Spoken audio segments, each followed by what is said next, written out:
सभी भाई बहनों को सादर नमन वंदन। आइए गायत्री मंत्र साथ साथ करें एक बार। ओम भूर्भुवः स्वः तत्सवितुर्वरेण्यं भर्गो देवस्य धीमहि धियो यो नः प्रचोदयात्। भाइयों बहनों, आज हम गायत्री महामंत्र की गुरु दीक्षा के बारे में चर्चा कर रहे हैं।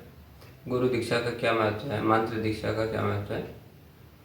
और वैसे तो गायत्री मंत्र तो कहीं भी उपलब्ध हो जाएगा, आजकल गूगल में, यूट्यूब में मिल जाता है। कहीं बाजार से आप किताब भी मिल जाती हैं, है ना। किसी भी प्रकाशन की किताबें मिल सकती हैं गायत्री मंत्र की। और लेकिन बाजार से किताब ला करके गायत्री मंत्र सीख लेना या उसको कर लेना वो पर्याप्त नहीं है।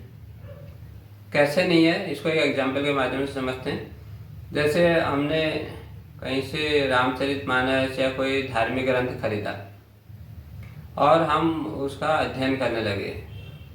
ठीक है, बहुत सारी अच्छी चीज़ें हम उसमें जानेंगे, समझेंगे ज्ञान के तौर पर।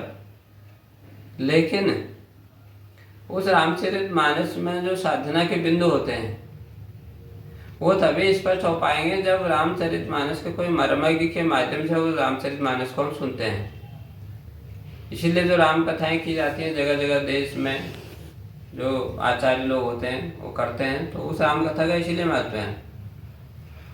और क्योंकि राम कथा बहुत लंबी होती है, लेकिन उसको जो है अगर आचरण में उतारना है, एक साधना के रूप में जीवन में लाना है, तो उसके लिए मार्गदर्शक की आवश्यकता होती है।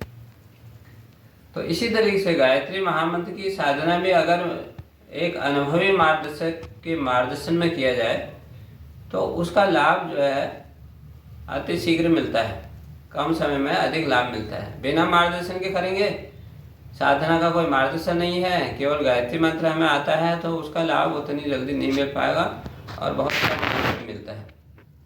दीक्षा में गुरु क्या करता है, अभी जो गायत्री मंत्र की दीक्षा गायत्री परिवार में दी जाती है वो परम पूज्य गुरुदेव पंडित श्री राम शर्मा आचार्य जी के द्वारा दी जाती है। इस मंत्र दीक्षा में मंत्र दीक्षा एक तो एक सिद्ध गुरु, कोई जिसने जप और तप दोनों किया है मंत्र का, ऐसे गुरु से ली जाती है।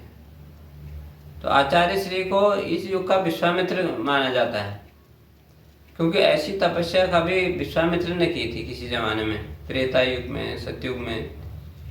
तो वो ऋषि विश्वामित्र गायत्री मंत्र की तपस्या के कारण से जाने जाते हैं, माने जाते हैं। और दूसरा, भगवान राम जी के गुरु के रूप में जो उनकी पहचान है उससे वो अधिक प्रसिद्ध हैं।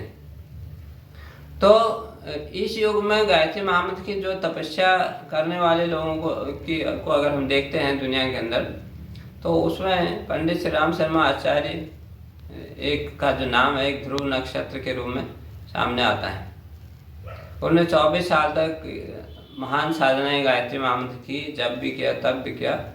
और फिर एक ऐसे अनुभवी व्यक्ति के द्वारा जब हम गायत्री महामंत्र की दीक्षा लेते हैं तो केवल मंत्र ही नहीं जानते हैं, मंत्र तो जाना हुआ ही है लोगों का, सभी का, और लेकिन उस मंत्र की साधना कैसे करनी है, साधना की विधि क्या है, वो मार्गदर्शन मिलता है।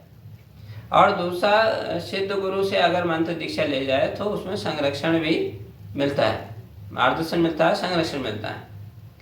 तो जो गायत्री महामंत्र की दीक्षा शांति कुंज हरिद्वार से परम पूज्य गुरुदेव के माध्यम से ली जाती है, तो वो उस महामंत्र की तो वो साधना विधि जो उसमें बताई जाती है, उसमें 3 प्रकार की साधनाएं आती हैं। जैसे यज्ञोपवीत में 3 धागे होते हैं, तो इस प्रकार की त्रिपदा गायत्री की साधना, समग्र साधना उसमें का मार्गदर्शन मिलता है, जिसके 3 अंग हैं।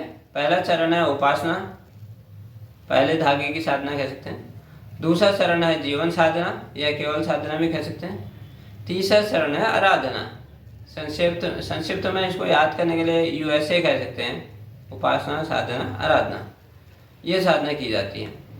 और गायत्री महामंत्र की दीक्षा में गुरु अपने तप का, प्राण का अंश का एक अंश, अपनी शक्ति का एक अंश शिष्य को देता है। और जो जिस विधि से साधना गुरु ने की होती है वो साधना विधि सिखाई जाती है कि किस तरीके से समग्र साधना करनी है, उपासना कैसे करनी है, साधना कैसे करनी है, आराधना कैसे करनी है, इसका मार्गदर्शन दिया जाता है। और फिर जब हम उसको विधिवत करते हैं एक सिद्ध गुरु के संरक्षण में, मार्गदर्शन में, उनकी बताई हुई विधि के अनुसार, तो वो जो साधना हमारी होती है वो हमको अति शीघ्र ही फल देना शुरू करती है।